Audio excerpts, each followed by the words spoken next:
Je me suis réveillée en sursaut lorsque j'ai ressenti une sensation froide sur tout mon corps, accompagnée d'un bruit de froissement. J'ai réalisé que mes cheveux et ma partie supérieure du corps étaient trempés. Au-dessus de moi se tenait ma belle-mère.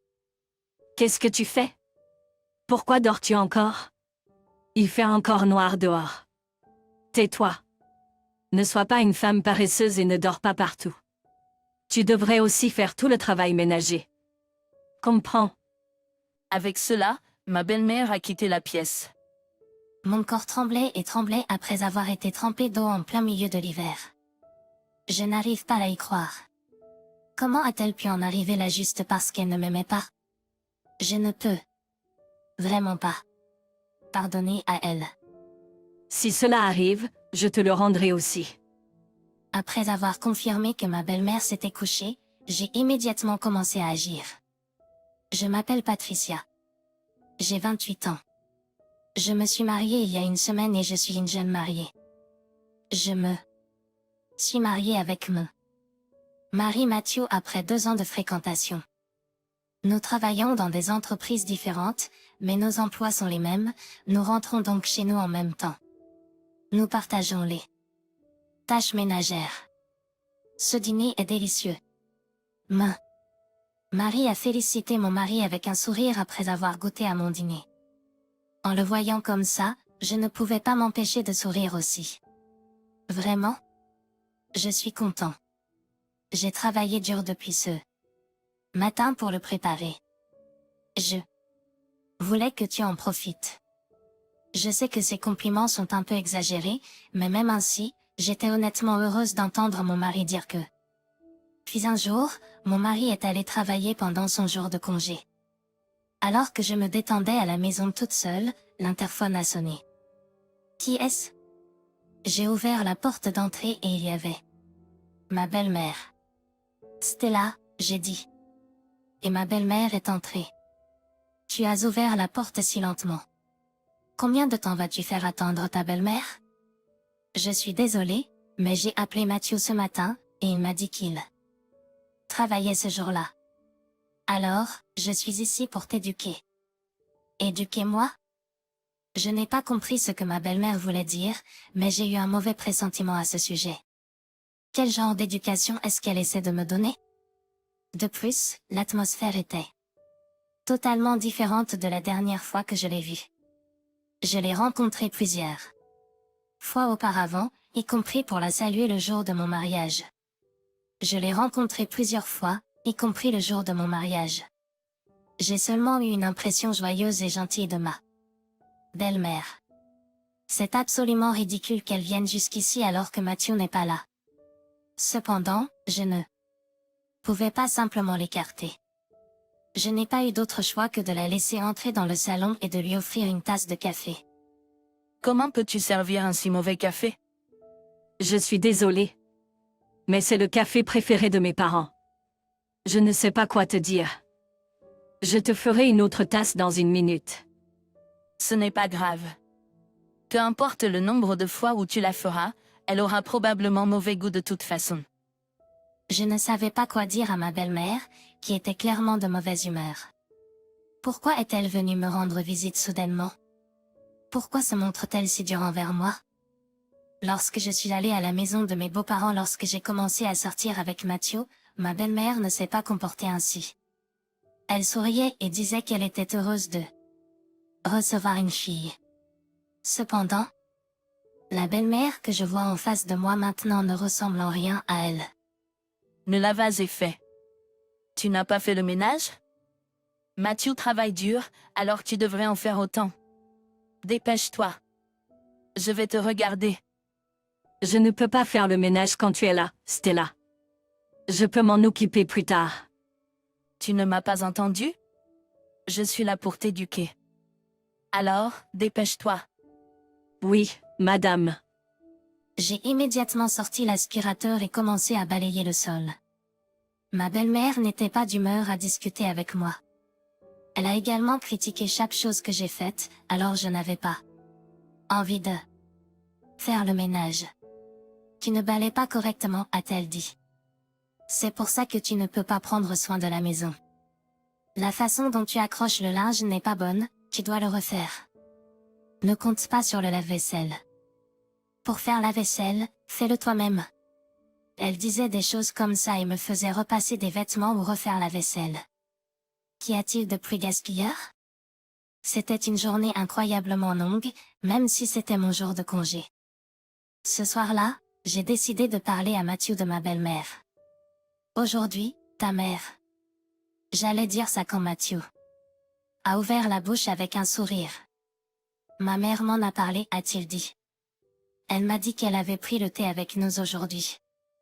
Quoi? Du thé? Elle a dit qu'elle s'était beaucoup amusée à la maison, et que vous aviez beaucoup bavardé. Merci d'être si sympa avec ma mère. Non, ce n'est pas ce que je voulais dire. Ta mère était en colère contre moi pour la façon dont j'avais fait le ménage. Elle l'était? Mon mari m'a regardé avec un visage perplexe. Lorsque je lui ai tout expliqué ce qui s'était passé aujourd'hui, il a eu l'air incrédule. Il a immédiatement appelé sa mère. Allô, maman? Qu'est-ce qui se passe? De quoi parles-tu? Pourquoi as-tu dit ça à Marie? En tout cas, ne viens pas ici quand je ne suis pas là. Au revoir. Mon mari avait l'air un peu en colère et a raccroché le téléphone. Apparemment, il avait cru ce que je lui avais dit. J'étais heureuse que mon mari soit de mon côté, mais j'étais aussi inquiète. Je me demandais comment ma belle-mère allait réagir à son avertissement. Si elle se sentait vraiment mal et coupable, alors quelque chose de similaire ne se reproduirait plus jamais. Toutefois, si elle était contrariée par cela, il pourrait y avoir un pire genre d'acharnement envers ma femme qui m'attendait. J'espérais que ce serait la première option, mais malheureusement, le résultat était le second. Ma belle-mère ne venait jamais à notre maison, mais elle m'envoyait des messages harcelants quotidiennement. Bien sûr, je pensais à en parler à mon mari, mais le message disait, si tu dis à Matthew ce qui s'est passé, je le ferai divorcer. J'avais tellement peur que je ne puisse pas me confier à mon mari. Au moins, je suis soulagée qu'elle ne vienne pas à notre maison. Cette fois, ma belle-mère m'a appelée chez elle. Prétendant se réconcilier, je lui ai dit que je voulais aller voir ma belle-mère. Elle essaie probablement de m'attirer chez elle en dernier recours, puisqu'elle est interdite dans notre maison. Je reçois fréquemment des messages de ma belle-mère, et Matthew semble également recevoir des invitations de sa mère. Chaque fois, il me dit, c'est encore ma mère. Elle est persistante. Je lui ai dit que nous n'irions pas, je veux avoir une bonne relation avec ma belle-mère. Elle m'invite, donc je devrais y aller. Si c'est ce que tu veux, alors ça me va. Matthew est de mon côté, mais il veut toujours que sa mère et sa femme s'entendent bien. Pensant que c'était pour le bien de Matthew, j'ai accepté. Matthew, bienvenue à la maison. Nous t'attendions. Je te le dis, ne dis rien de bizarre à Marie. Je te le dis, maman, ne dis rien de bizarre à Marie. Je ne dirai rien. Je me sens mal à propos de ce qui s'est passé. Je veux juste que Marie soit une bonne épouse. C'est tout ce que je voulais. Quoi qu'il en soit, modère ton comportement. Je ne suis rentré à la maison aujourd'hui que parce que Marie a dit oui. Je sais, je sais. Merci d'être venue aussi, Patricia. Elle souriait avec un sourire frais que je ne pouvais pas imaginer de la belle-mère que j'avais rencontrée auparavant. C'était comme si elle était ma belle-mère quand je l'ai rencontrée pour la première fois. J'avais été trompée par son sourire au début. Je me suis dit amèrement. Pendant que j'étais à la maison de ma belle-mère, j'ai essayé de ne pas gâcher son humeur pour ne pas l'offenser. Et malheureusement, de la neige est prévue pour ce soir et cette nuit, en tenant compte du fait que nous conduirons à la maison. Je serai probablement à la maison tôt. Juste quelques heures de patience de plus, je me suis dit cela encore et encore en passant mon temps à la maison de mes beaux-parents. Comme prévu, toute l'attention de ma belle-mère était sur mon mari. Je n'avais rien à lui dire. Au lieu de cela, ma belle-mère parlait à Matthew avec bonheur. Nous étions censés dîner tôt et rentrer à la maison. Cependant, la conversation de ma belle-mère a traîné et le dîner a commencé en retard. Désolé, Matthew. J'ai oublié de te dire que le gâteau que je t'ai servi pour le dessert contenait de l'alcool. Oui. Tu n'as rien remarqué? C'est très fort. T'as moyen. Je l'utilise tout le temps parce qu'ils sont si bons. Alors je l'ai mis dans la nourriture aujourd'hui, je n'en ai pas. Dans ce cas, je ne devrais pas conduire. Oui. De plus, vous savez, il commence déjà à neiger. J'ai regardé dehors, et il commence en effet à neiger. Peu importe s'il y avait de l'alcool dans le gâteau ou non. Les pneus n'étaient pas cloutés, donc ce serait dangereux de rentrer à la maison une fois qu'il a commencé à neiger de toute façon. Sérieusement. Mon mari était choqué et a affaissé ses épaules. Désolé, Marie, me dit-il apologétiquement. J'ai secoué la tête. Mon mari n'avait rien fait de mal. Nous avons finalement séjourné chez les beaux-parents de mon mari. Mon mari est resté dans sa chambre d'origine et je suis restée dans la chambre d'amis. Pour être honnête, je me sentirais plus en sécurité dans la même chambre que mon mari, mais ma belle-mère a insisté à maintes reprises, alors nous avons dormi dans des chambres différentes. Mon mari a semblé être d'accord avec ma belle-mère à ce sujet et m'a dit désolé, ma chambre est trop petite. De plus, le lit est une simple. D'accord, si tu insistes, Mathieu. Je suis désolé pour aujourd'hui. Nous partirons en premier lieu le matin. D'accord, merci. J'ai pris une douche et je suis allée me coucher pour me préparer pour demain. Le matin, je pourrais rentrer directement chez moi. J'étais déjà soulagée. Quelques heures plus tard, je me suis réveillée en sursaut quand j'ai ressenti une sensation froide sur tout mon corps. J'ai réalisé que mes cheveux et mon haut du corps étaient trempés. Au-dessus de moi se tenait ma belle-mère. Qu'est-ce que tu fais, Stella? Pourquoi dors-tu encore? Il fait encore noir dehors. Tais-toi. Ne sois pas une femme paresseuse et ne dors pas autour. Tu devrais aussi faire tous les travaux ménagers. Compris? Que fais-tu? Pourquoi dors-tu encore? Il fait encore noir dehors. Tais-toi. Ne sois pas une femme paresseuse et ne dors pas autour. Tu devrais aussi faire tous les travaux ménagers. Compris? Pourquoi fais-tu cela, Stella? Est-ce que ce n'est pas évident? C'est parce que je ne t'aime pas. Pourquoi penses-tu que je te laisse dormir seule? Tu ne feras qu'énerver Mathieu si tu fais cela. Tu es tellement agaçante. Si tu continues à me parler sur ce ton, je le laisserai te divorcer. Cela concerne mon mari et moi. Quoi qu'il en soit, lève-toi et fais tous les travaux ménagers.